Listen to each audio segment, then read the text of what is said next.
Guys, welcome to another episode of the Health is Wealth podcast. This episode, it's episode 9, number 9, and we have got Coach Gary on the hot seat today. So Gary's going to talk to us about his journey, because all of us guys on here, we've all had journeys. We've all been through what you guys are going through now to get to our best version, So Gary, what I'd like you to do is just explain for the guys and give some context around your journey, how you navigated it. And yeah, let's get into it, buddy. Yeah, sweet. So I suppose I'll take it back a few years. I'm 29 years old at the minute for full context. So I initially started joining the gym when I was 16. So give or take 13 years of being within kind of a gym environment. And my initial driving factor for joining the gym was purely from a weight loss standpoint. Didn't give a shit about muscles. I had no intentions of weights or none of that appealed to me whatsoever. It was strictly weight loss. And what I associated weight loss with was cardio. So I remember joining the gym, and the first day I got a gym program, and going through it, it was catered around weights. And looking back at hindsight now, it was a well balanced kind of full body beginner program, which would have been perfectly fine. But I suppose I assumed I knew more than the advice I was getting. And obviously, as I said, hindsight's a great thing, but initially my main focus was weight loss, and I associated weight loss with just strictly cardio. Um, wasn't anything to do with nutrition or weight training or steps or nothing like that. Nothing what we teach in here. It was literally cardio equals fat loss, weight loss. And that's what I done. So my program consisted of my own one that I wrote for myself, was literally like an hour on the treadmill or an hour on some sort of cardio machine 5 days a week, and job done. I would hoped to have a ripped body and within a few weeks. So a few months of that, saw no progress, and kind of found myself in a situation where I was kind of frustrated, pissed off that I was putting in the effort despite not getting the results. And that led me to, there was a thing a couple of years back to what you couldn't just kind of Google stuff. It was to find the information, you kind of had to go digging for the information when it came to nutrition and fat loss. And I kind of found myself at a young age on, there was a thing called bodybuilding.com forums. And that's where you kind of went to go to get the information that you're looking to get. It was kind of like the most trustworthy source of information because there was so much conflicting evidence, and it was like the Wild Wild West at that time. So the bodybuilding.com was kind of more of an evidence-based approach with science to back it up. So at a young age, I found myself there quite often, and kind of seeing that, okay, that's where I really discovered the if it fits your macronutrients, which is the flexible diet, and that we preach a lot at the EBC here. But it was more so found, I suppose I found that thing where that would unlock everything else that I was looking for. I was like, okay, so if I can kind of look at my nutrition and continuing with the exercise, I knew I'd get the results. So I suppose that just found me in the whole of the if your macros, working out kind of what calories I should be on. Okay, if I eat this amount of calories, this is going to equate to this. And I found it fascinating that I could manipulate my nutrition to get a result I was after. So so 17, 18 years old, kind of making to get a result for myself. And I saw what I'd done for myself. So that was 18-year-olds, 19-year-old. And what I got from that was really confidence in myself that I knew I could help myself. And obviously, while still working in a corporate background, I wasn't in the health and fitness industry at all. But I found myself kind of put myself forward for opportunities and backing myself because I had built up this self-confidence within myself, and put me forward for that. So a couple of years in the corporate world, and just kind of was climbing the ladder. But despite climbing the ladder, I didn't feel like I was driven in that industry. I was just doing it for pure money aspect things as opposed to happiness. And even from school and before going into the corporate world, I found myself massively interested in the health and nutrition, and just found that it wasn't I was obviously told from, parents and family, like, just stick to the corporate world, and, the health and fitness is not where you want to be going in, and just listen to them, I suppose. And, but any kind of chance I got from a spare time, I'd be Googling, nutrition or training tips and just kind of fascinating everything got to do with training and nutrition. And yeah, eventually it came to a point where I was like, you know what, if I'm going to make a chance at this, I'm going to jump. So that was about 5 years ago. I was like, you know what, I found myself just kind of writing my own programs and just being obsessed with it. So I was like, you know what, while I can, I've no kids, I've no strings attached. I can make this decision now before something happens, before I get, maybe a marriage or kids or whatever the case. So I'm like, I can take the most amount of risk now because I can suppose I can allow it as opposed to taking a massive risk while there's other people involved, other people relying on me. So while no one is dependent on me, I'm like, you know what, I'm going to jump now and try that. So, got qualified personal training, nutrition, and after the personal training industry, I of course got qualified, started working with people on gym floor, but just found that I knew from getting the results myself from a nutrition standpoint, there was so much emphasis on put on the training side of things that there wasn't much on nutrition. You were like 90% of the qualification was all about training and biomechanics, but there was very little to do with nutrition. And I found like if I was asked a question, I kind of wouldn't really know the answer myself, which led me to a place of like, right, I need to kind of spend my time learning this information before I can go out to the world in my head. And while people are happy out, working gyms, so surrounded by friends and people from the college, I was like, you know what, I want to take one more step. And that's when I went into precision nutrition, just to kind of get something under my belt. 2 years later, finishing precision nutrition qualified and just found that where else can I go from here? And there was the Mac Nutrition, qualified nutritionist. That was kind of like the pinnacle, or it's a well recognized um qualification within the health and fitness space. So anyone who kind of who's a coach or personal trainer would know macronutrition is kind of like such an evidence-based approach that's like it's one of the go-tos along with maybe one or two, three other ones, but that is really one. And yeah, I suppose that's 2 years of studying that, and I got qualified this year. Okay. So that leads me up to my story. So Gary, back to your like transformation and like, can we go into a bit more detail at where you were at when you started to where you got to, and like challenges you faced and how you overcame them challenges? Yeah, I suppose looking back on it, to get a result in the past, had done so much crazy stuff. So we look at it from a standpoint from just a diet. I went keto. I cut out carbs. I done mad fasting diet. So there was so much challenges and stuff that I done because I thought that the crazier the diet, the better results. And that was just true, seeing other people getting caught up in shiny object syndrome. And I suppose that's the beauty of this group and this community is when you see the shiny object, all you need to do is soundboard it off one of the amazing coaches in here, and you can get an answer, a direct response that's evidence backed. It's the proper research as opposed to you guessing. Because as I said, I've tried from the likes of keto, from fasting to anything you can name.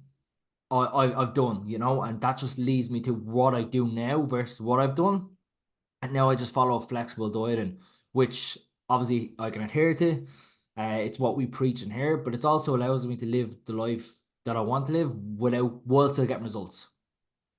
Excellent. And that's just from a nutrition standpoint. From a training standpoint, as I touched on, I've done, all just strictly cardio. To from a training standpoint, just German volume training. So I've done so much different things to get a certain result. But what I've found is sometimes less is often best. And if you can, it's the minimal effective dosage, meaning that if I can do something that's going to require the least amount of effort to get the most possible best outcome, that's key.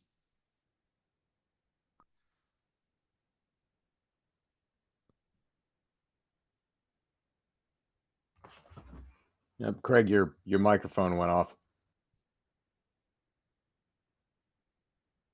Yeah, so I think Craig sent his mic back on. So yeah, so as I went on, like so the main thing is you're gonna see, if you're on a journey right now, you're gonna see these shiny object syndrome out there, especially coming into the new year. There's gonna be teas, there's gonna be detoxes, there's gonna be smoothies, there's gonna be shakes. So just be aware of it, but just to use us as a soundboard and just to even say, have you heard of this? What do you think of this? Just to get our opinion on it so that you're not feeling like maybe this is the best option, this is the better option. Because chances are, if it was the better option, we'd have you doing it. We want to get you the best possible results for that. I'm not sure if Craig's back in actually, is he? Is it back on now? Yeah, cool. Yeah, sorry about that, everyone. Yeah, so, Gaz, how long did it take you then to get your transformation? From when you started to, was it a couple of months? Was it 6, 12, or would you say? What? Yeah, I would say from the age of 16 to kind of 19. So 3 years. And I think something that a piece of advice I'd give is for anyone on the journey at the minute, when you expand the horizon and you play long game, you're gonna get better results. Yeah. It's when we have this short time frames, like right of 8 weeks to do this, you start to do these drastic things. You start cutting out stuff, you start to do crazy things, and it's finite and it will come crashing down. So if you're on your journey now and looking at 2025, if you've set a goal for yourself, I'd play the game of by the end of 2025, this is where I want to be. And then from there, reverse engineer. Because the more time you have, the better you can do, because it's going to be challenges, obstacles, hurdles. So I'd say from the age of 16 to 19 is where I really saw kind of complete transformation in my body. Because I went from losing weight to the point where I look skinny, I didn't have the muscle mass on me, to then build up, to then put on the muscle mass, to then cut back down to reveal that. Because the bodies you probably seek to do are probably a 3 to 5 year transformation, because it's this, putting on a bit of muscle mass, looking a bit fluffy to cut back down. Yeah. So it's like 3 years total. Okay, thanks for sharing, Gaz. And yeah, so something you mentioned there was, like it's these quick fixes and things that we see on like social media, and no doubt you'll be prescribed to like emails where people are emailing and a 6-week shred and things like that. What's your thoughts around them, Gary? These quick fixes and these 6-week challenge, 8-week challenges and things. Yeah, I suppose more times than not, you will initially probably see results, but if we're playing the long game here, after 6 to 8 weeks, you're left in a worse off position, because you're there, what next? If you can't continue to shred, quote unquote, shred forever. So where do you go from there? So that comes back to working with us, and it's like having this roadmap for everyone. That's like, right, by the end of 2025, this is where I want to be. And if you look at that from a milestone standpoint, it could be cutting weight, or in a deficit for a few months, into a maintenance, into a bit of a surplus, back into a deficit. It's not just this straight line from A to B. Yeah. So the shreds and stuff will leave you in a worse off position long term. And eventually you potentially will put back on the weight, because after that you'll be like, right, what now? And all of a sudden then, if you're cutting out all out, very hungry. You're very hungry, and all of a sudden you start binging. Yeah. Then it's a vicious cycle. Then you beat yourself up for having the stuff, and then you deprive, So it's that constant deprived cycle, where it's a yo-yo dieting cycle. So yeah, okay, great, thanks, Gary. And I suppose, obviously, like, I know I mentioned challenges earlier, but what about things like your birthday, and like even now? Like what advice would you give to the guys who are in the community now when it comes to Christmas period? How did you navigate that yourself, Gary, when you're on your own journey?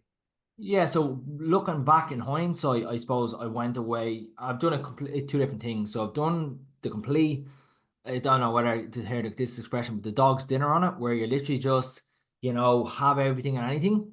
And what I found, I've done that in the past, and come January, I felt the worst I've felt. I had probably potentially got some, gym clothes over from presents and stuff. They probably didn't fit me, or if they did, they felt like a belly top on me. So I went into the gym in January with my confidence at an all-time low, resulting in throwing on a hoodie, as opposed to doing it in my opinion, the correct way. Is number one is probably learning to say no, and no is a superpower. And if you can just say no with no explanation, not needing anything. Don't get me wrong. If you want to have that, whatever the cake may be, what's the little cake that everyone harps on about? Or Christmas pudding, wherever. There's so if you Christmas cake, guys. no, there's a little pie, mince pie. They're awful. Whoever likes that's awful. But anyways, Christmas pudding. Christmas pudding. But Brandy custard. If you want to have a mince pie, you can. But that's not saying have the box. And what I would say is, if you're gonna have it by all means, but don't just have it for the sake of having it and consuming it just for the sake, and because everyone else is having 6 mince pies, you can have it, and in combination with that is having it because you want to have it. That's number one. But keeping up the good habits that you've built up over the course of the year, that's what helped me massively, and that's what we talked about. Is on Christmas Day going on a walk. You're probably sitting on the couch for 12, 13 hours a day. Why not go on a walk? If you have access to dumbbells, put the calories good use, get a good training session in. If you can't, maybe the following day, Boxing Day or Stephen's Day, getting that session, using that energy for fuel, but not seeing it as a period of a week or two, just mindlessly eating your body weight in chocolate and not moving and drinking alcohol and consuming copious amount of alcohol because your sleep will suffer. And it's just come January. For me, what I've learned is doing it that way, come January, you're in such a worse opposition, you'll regret doing it. Yeah. And so quite often, like, that one day leads into another day, doesn't it? Especially when alcohol's involved. You wake up the next day, you've got a hangover, you're hungry, you feel like you need the food to sort you out, and you need the carbohydrates, and which, obviously people who do drink enjoy it, have a drink. Just at the end, if you're mindful with the approach you take over the Christmas period, then you're gonna be in a lot better position come January than if you give it a soddy attitude like that's it. I will January. Yeah, and sometimes it's whoever you want to become in 2025. So if you have this certain goal or aspiration, a little frame that I like to think is how would that person act in that moment. So going into these, week or two off, like if you want to become that person in 2025, how would they act versus how you would act now? And there will be a bit of a lag, and like that, success leaves clues. So we're not in great shape because of chance. We make it a conscious effort to do certain things on a daily and weekly basis that allows us to stay in shape, So just taking that into the Christmas period, I'm saying, okay, what would the best version of myself do in this moment? Would he have 1 mince pie or would he have 6? And then from there, and people I speak to, like even people in the gym, so I've been going to the same gym for the last 5 years, and a lot of people, they're keeping going to the gym, but we don't see changes. I'm not seeing any changes in these people, and a lot of it is because the nutrition isn't aligned with their, what they want to achieve, if that makes sense. And talking to someone today in the gym he's great through the week, but on a weekend it just goes out the window. So all the hard work that you're putting in Monday to Thursday, Monday to Friday, for it to get to a weekend and just let it go down the drain, then you're just going to keep spinning your wheels, aren't you? Yeah. And if you look at it from a weekend, from a percentage over the week, it still equates to a good chunk. So if we're not careful, we won't get the results. But it comes down to as well over the Christmas period. I just want to some kind of my thought process as well. What I've learned as well over the last number of years in the industry. It's like, what am I willing to compromise and sacrifice in order for me to be in a better position come January? And that could be, as Craig said, if you're going to have a drink, enjoy it. Enjoying it is not drinking a liter bottle of alcohol. That's not enjoying it. That's abusing it, in my opinion. But enjoying it is probably having 1 or 2 and just sipping on it, enjoying the good company. It's not the alcohol, but for me, it's the company, it's the good conversations. And to enjoy that, you need to slow it down and be present and take your time with it, as opposed to just drinking copious amounts for the sake of it. Yeah, excellent. Thanks, guys. John or Greg, have you any questions you want to ask? Or I have a question actually, Gary. So I think I struggled with this and possibly, you know, Greg could share a piece of his of opinion on this. You know, you hit a major goal, and you get, you know, for me, it was weight loss. And you get to that major goal, and it's like you win the game, right? Like you win, everything's great, your whole world changes, life starts over. It's amazing, right? So you hit that major goal, and then the next day comes and you realize that like life continues, right? And so what would you say to someone who is possibly, you know, they set out with a goal of hitting, you know, getting 20 pounds of weight loss, or they set out with a goal of getting 40 pounds of weight loss, or whatever it might be, or maybe they decided they wanted to run a marathon. And what would you say to someone who gets to the end of that line and says, okay, what now? Yeah. Yeah, great question. And I think it's a good question to ask. And I think I feel confident enough to give advice because number one, I've been to the point where I've been quite overweight to being photo shoe shredded. I've also went from not running, a 5K to running half marathon under, a decent time as well. So it's cliche, but sometimes it's overlooked. But it's to really put the emphasis on enjoying the process, almost more than the outcome, in my opinion. And a frame that I like to use is, especially when you are going through a tough time on that journey, it's like framing it as this is exactly how it's supposed to feel.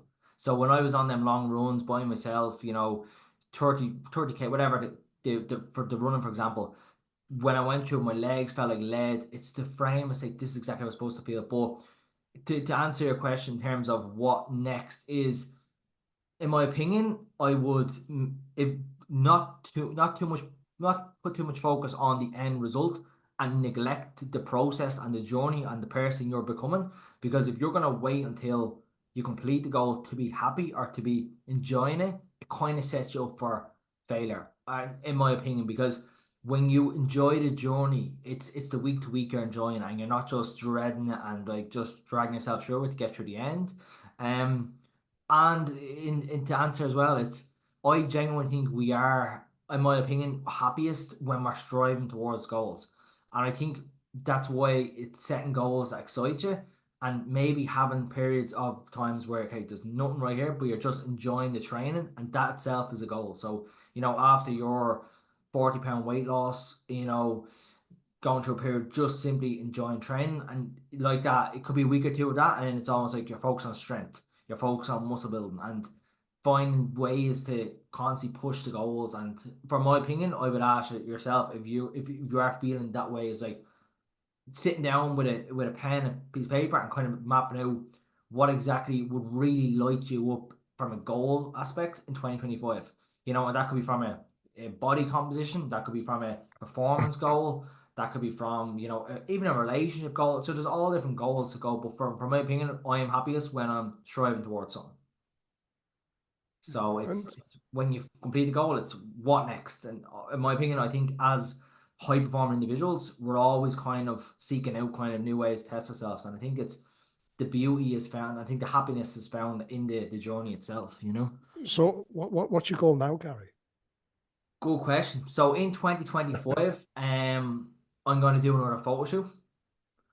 And I think I'm going to run a marathon as well. So even though I don't initially enjoy the running aspect of it, but that will put more of a focus on that me enjoying it. But definitely going to do a photo shoot. And I'm going to bring an even better package than my previous photo shoot and put them two together. Even though I was quite happy with my current ones. If anyone's interested, I can pop them in the group for our context. But I'm going to bring an even better, bigger, leaner package to 2025 photo shoot. Nice. Brilliant, guys.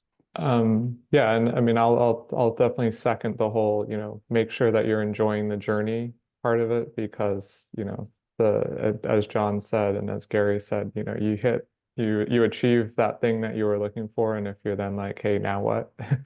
Or, it's like, I'll only be happy when I, do this thing, like the journey is the kind of the main part, right? And the destination will just be a natural outcome of that.